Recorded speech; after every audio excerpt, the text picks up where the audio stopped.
আসসালামু আলাইকুম এভরিওয়ান। তো আজকে আমি অ্যাস্থেটিক দেখতে এই কিউট মিনি শেলফটি তৈরি করব। এর জন্য প্রথমে আমার লাগবে 3টি শক্ত কার্ড। এই কার্ডগুলোতে এখন আমি আঠার সাহায্যে কালারিং পেপার বসিয়ে নিব। এখানে আমি পিঙ্ক আর ব্লু কালার ইউজ করছি। এখন এই কার্ডগুলোকে রাউন্ড বক্স বানানোর জন্য আমি এর সাইডে একটি বর্ডার করে নিব। এখন এই বর্ডারের কাগজটিকে ছোট ছোট করে কেটে ভালোভাবে ভাঁজ করে নিব। বর্ডারের কাটা অংশটিতে আঠা লাগিয়ে আমরা এই কার্ডটিকে বসিয়ে নিব।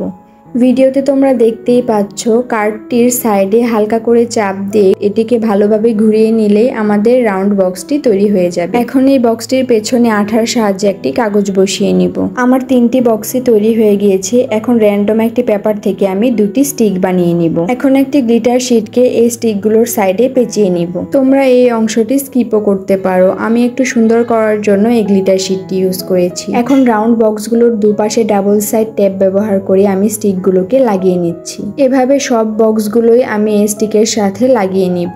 দুটো স্টিক লাগানোর পর এই শেলফটি বারবার পড়ে যাচ্ছিল, তাই আমি এখানে আরেকটি পেপার স্টিক ইউজ করেছি। শেলফটিকে সুন্দর দেখানোর জন্য আমি এই স্টিকগুলোর উপরে প্লাস্টিকের বল ইউজ করেছি এবং রাউন্ড বক্সগুলোর নিচের দিকে ডিজাইনার পেপার বসিয়ে দিয়েছি। এখন গ্লিটার শিট ব্যবহার করে আমি এখানে একটি বো তৈরি করে নিচ্ছি।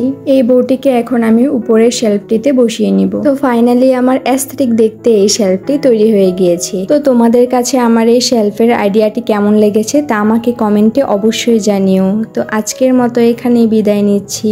আল্লাহ হাফেজ।